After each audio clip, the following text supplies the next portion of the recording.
अगर बारिश ज़रूरत से ज़्यादा हो जाए और थम ना रही हो तो ये दुआ पढ़नी चाहिए।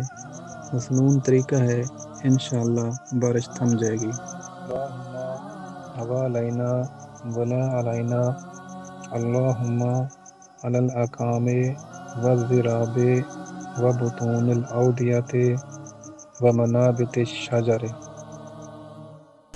ऐ अल्लाह, हमारे इर्द गिर्द बारिश बरसा और अब हम पर ना बरसा। ऐ अल्लाह, टीलों, पहाड़ियों, वादियों के दरमियान और दरख्तों के उगने की जगहों पर बारिश बरसा। ये सही बुखारी की हदीस है और इसका सही मुस्लिम में भी हवाला है। तो जब बारिश बहुत ज़्यादा हो जाए तो इंशाअल्लाह ये एक मसनून तरीका है, ये दुआ पढ़नी चाहिए। अल्लाह के हुक्म से बारिश थम जाएगी।